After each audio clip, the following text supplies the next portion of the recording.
Joining us now with more is John Stark, former SEC Internet Enforcement Chief. He's also the president of John Reed Stark Consulting.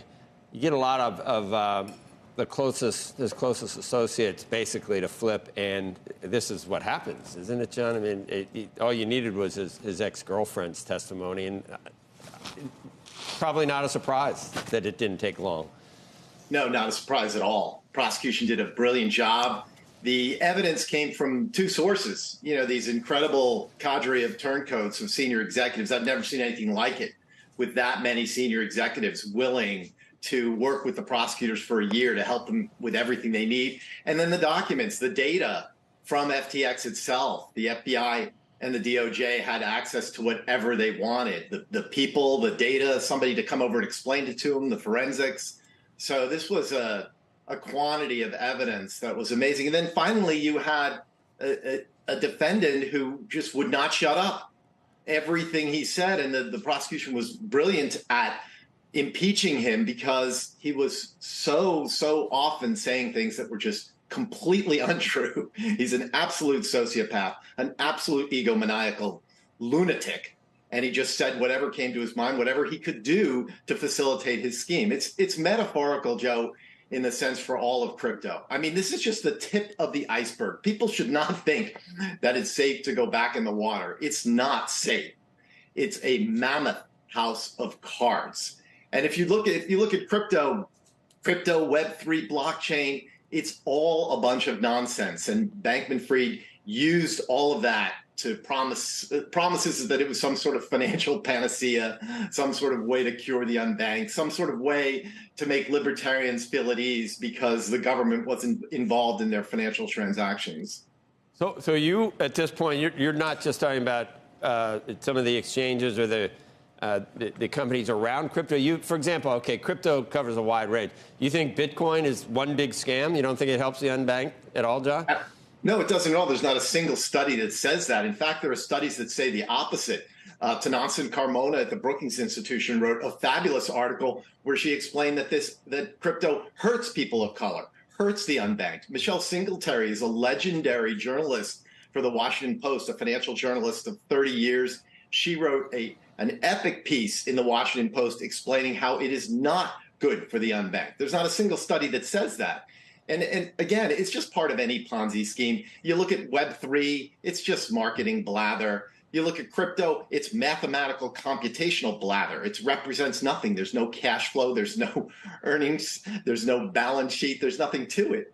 And if you look at blockchain, which is the foundation of it all, right? This glorified append-only limited writer spreadsheet, you wonder what anyone is talking about. There's a letter, you can find it on concern.tech, from 1,500 technologists saying how absurd it all is.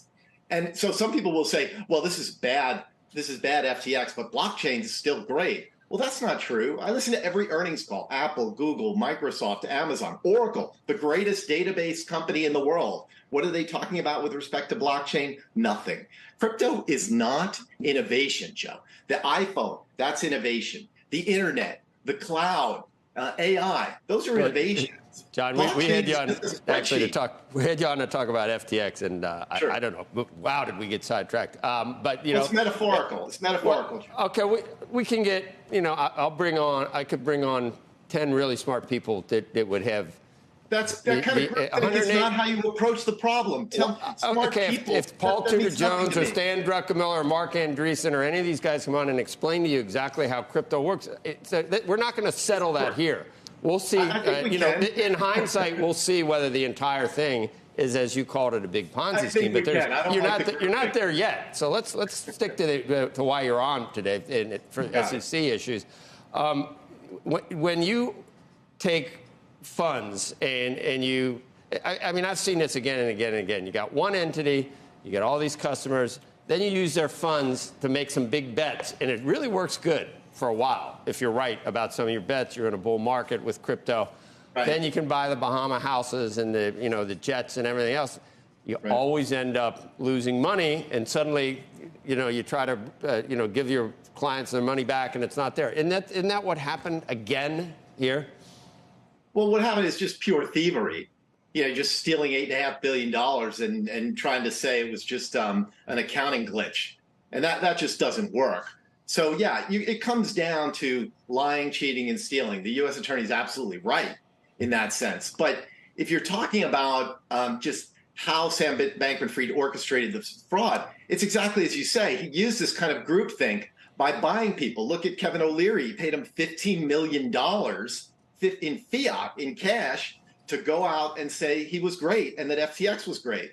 So this was a scam where the biggest idea, Joe, here, and this is why I'm so emphatic about it, is because it turns victims into victimizers. So you're able to build up this cadre of fanatical cult-like people who have put their life savings into this and are going to help you with your scheme, are going to help say that you're great. And then you get your mom to help you buy Congress with a bunch of alleged unlawful, but you can read the FTX lawsuit against his mother and father, and his mother helped him do it. Let's figure out how we can buy Congress. That's the secret to it. Hey, John, real quick. John, I just want to understand. I want to talk legally. Let's just talk as a lawyer for a second.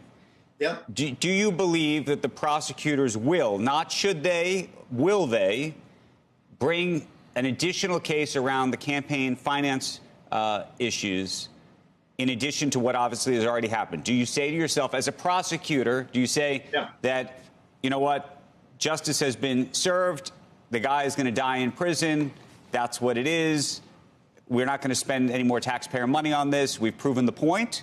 Or do you say there's a bigger point that needs to be proven, and we want to actually put this into the public record about the campaign finance issues? That's the discussion and debate now. Okay. So, I worked in the enforcement division for 20 years. I was chief for 11 years. We had to make these decisions all the time.